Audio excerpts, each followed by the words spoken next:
A few weeks ago, I said that the HTC One was the best Android phone that you can buy. But now that the Moto X has come into the picture, has my opinion changed? I'm Andrew with mobileburn.com. Let's compare the HTC One Google Play Edition with the Motorola X.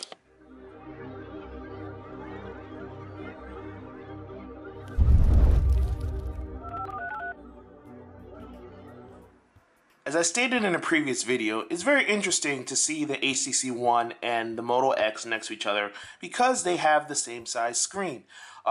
In both cases, you get a 4.7-inch display, but when you look at the actual shape of the devices, there's an obvious disparity in size. The one is taller, wider, but the X actually is a little thicker. So you see that difference between them. Now, in terms of the display, with the one, you get a 1080p resolution IPS. It's very bright. You're going to have a lot of pixels per inch. It looks very good. Now, on the Google Play Edition, it needs a little bit of tuning. You might need to download an app to control your color profile and brightness, but it still looks very good and looks very bright.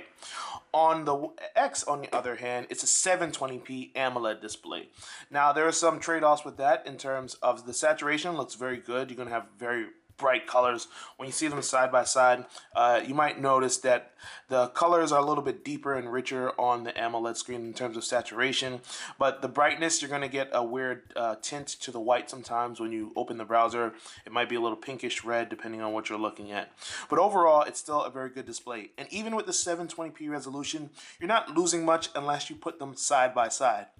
Going back to the shape, I actually give the edge to the Moto X because it is so compact. Even with that 4.7-inch screen, it still managed to have a much smaller profile in terms of size. It cups right into your hand, it's curved along the edges, and I really like the design and what they went with. In terms of the material, it's got a 3 composite blend on the back. It's very smooth to the touch. It has a little bit of a grip texture to it, not much, but it's still very nice to hold. The HTC One, on the other hand, is an aluminum unibody design, and that still is very impressive as well. It's something that I've loved about the One to begin with. It also has a tiny bit of a slope. Theirs is more subtle than the very sharp curves that you meet with the Moto X, but in terms of the HTC One, the design is just beautiful. You can tell that HTC put a lot into this. So in terms of size, I'd prefer the Moto X. In terms of materials, I really like the aluminum on the One. I like the way that it feels. But because it's so big, there are some challenges to it. For instance, when I need to access the power button and I'm holding the phone like this, I have to stretch my finger all the way to the top to get to it. That's pretty annoying. With the One, it's in my hand and the button's right there, right there, right there. I'm never stretching anywhere. You don't have to constantly move across. Even with my big hands, I can reach anywhere across the screen. With the One, it's a little more of a challenge. So in terms of the body design, I give the edge to the Moto X. To be fair, there is a reason why the HTC One is larger than the X, and that is because of this little guy right here, or I should say this guy as well. The One has dual stereo speakers in the front, which makes a big difference when you're listening to audio. A lot of times when you're holding a phone, the speakers are in the back or at the bottom, so it's not balanced out and you don't really get as good of a sound as you would. And that's kind of the case with the Moto X. They have a speaker in the back that is very good because it reaches a loud volume and it has decent clarity, but because it's in the back, it's not always the same effect as you get with the HTC One. Let me do a quick little demonstration. See, as my natural holding position, I'm kind of blocking the speaker, so it's not as loud, but it's not a big difference. It's still very good, as you can tell. With the HTC One, on the other hand, when I play music,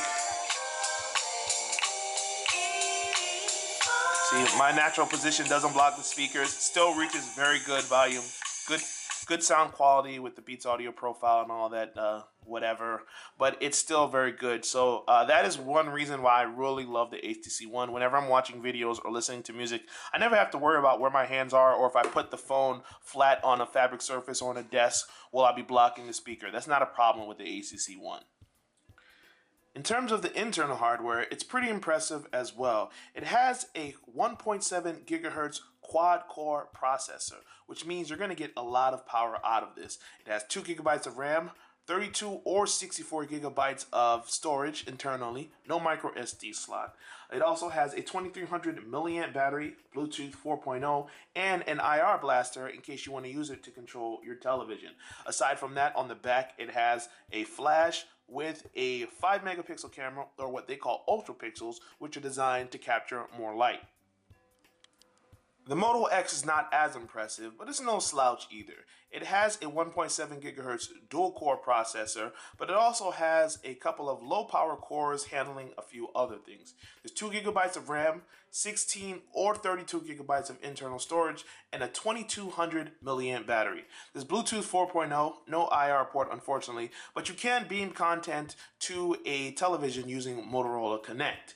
In terms of the camera, you have flash as well, and you have a 10 megapixel clear pixel camera, which, as I mentioned with the ultra pixel camera, are designed to capture more light. Now, when it comes to performance, the HTC One typically comes out ahead because the quad-core chip is just better. But the gap between the two isn't as wide as people would make you think. On the Moto X, you still get a solid performance from the S4 Pro. Both chips are made by Qualcomm, the main processor for handling apps, and they both run the Adreno 320 GPU. So you're going to get good graphics, and you're going to get solid performance from either device. In terms of real-life usage, I find that the HTC One typically loads things just a little bit faster, but you'll still get fast loading in terms of the web, in terms of games, in terms of apps. When I'm browsing Instagram, it doesn't matter which device I'm using, I still see a lot of content often. And sometimes it scrolls a lot faster on the HTC One, but other times it's just about really, you're going to get solid performance from either device. Now, obviously, the HTC One is going to come out on top, but the gap between the two isn't as wide as you would hear. Now, about those extra cores in the Moto X. One of them is for sensors, so if you're driving really fast, it auto-replies to your text messages. And if you have the phone flat on the desk and you flip it over, your lock screen automatically starts without you having to press the power button. Then you see your notifications, and if you hold down, you can drag up to go to that specific app, or you can just drag down to unlock the phone. There's also a dedicated Google Now listening mode, so even if I don't touch the device, as you see my hands are right here, I can say, "Okay Google Now, who is the King of Sweden?" And it's searching, it's looking it up. Karl the 16th Gustav of Sweden is the King of Sweden. Okay, I didn't know that. So yes, you have Google Now on the HTC One, and you can do similar things like bring up an application or bring up a you can send a command to start playing music, get directions, all that stuff. But the problem is you have to actually touch the device and interact with it. Not really a problem, but you see what I mean. There's obviously an advantage to doing that with the Moto X, because if you're washing the dishes or if you're driving, you don't need to touch your phone. You get free hands-free stuff happening all the time. The Google Play Edition and the Moto X both look like they're running stock Android, but only one of them is, and take a guess which one. Nope, not the company owned by Google, it's the HTC One, which is running Android 4.3. The Motorola X, only Android 4.2. Now that's going to be something that happens in the future. You're going to see faster updates on the HTC One because the updates are delivered in partnership between HTC and Google. Android 4.3 came out just a few weeks ago, and within weeks, you were able to download it for the HTC One. On the Motorola X, you're going to be waiting a while for Motorola to send it to the carrier to send it back to Motorola to finalize things, and then to send it off. And that's going to be a little bit longer of a process. But in terms of everyday use, you should see a lot of similarities between the two because they use the standard versions of certain apps. The calendar, they haven't really made any changes to it. They're pretty much the same. They both use Google Chrome as their default browser. They both rely on Google Play Music. The real difference comes in the camera. Even though they have the same camera icon, they don't have the same camera interface. With the Moto X, by design, the camera interface is very simple. You tap somewhere and you take a picture. They don't want you to mess around with the controls. But at the same time, maybe you're someone who does want to mess with controls. You might be a little disappointed because all you can do is turn HDR and the flash on or off, and you can take some panoramas, and that's pretty much it. One unique thing about the camera though is that no matter where you are, even if the screen is off, if you flip your wrist like you're playing a tambourine or tightening a screw, it jumps directly into the camera app. On the Google Play HTC One, on the other hand, you do get a little more control of what you can do. You can tap to focus, which you can also do on the Moto X, but if you don't like the way that the photo is taken, you can hold down and you can turn HDR on or off. You can change the white balance, you can change the scene settings, so night mode, you can change exposure, so you can increase brightness, stuff like that. And that's something that you cannot do on the Moto X. And it's kind of disappointing because it's more necessary on the Moto X because the photos that it takes not as good as the photos taken by the HTC One. The Moto X doesn't do a good job of recognizing how to balance light sources. So if you've got a bright area on one side of the image and a dark area on the other, it's not going to come out very well. It doesn't do a very good job of metering. Doesn't let you. It doesn't auto recognize the amount of exposure that it should set. And aside from that, a lot of times your photos will come out looking lifeless, looking a little too white. There's no real life to them. There's no oomph, when you take a picture. That's kind of disappointing, and a lot of times they'll be way too wavy. There's too much correction going on.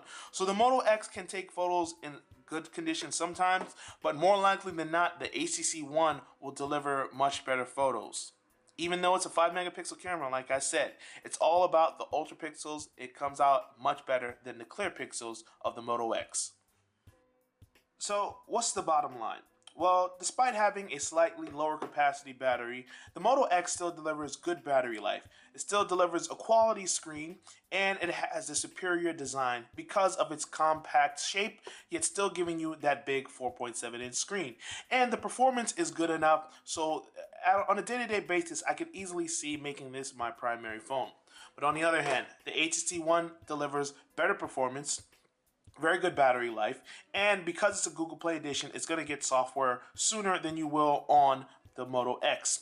And even though Google owns Motorola, they're not bringing the software as quickly to Motorola as you will on the HTC One. Then you have to factor in it has that great boom sound, dual front-facing speakers, and it has a better camera. So in the end, I think that the HTC One Google Play Edition might be a better phone. It really boils down to preference. Do you want a decent performance with some really good software features like being able to say, "Okay, Google now," and then have everything come up without issue?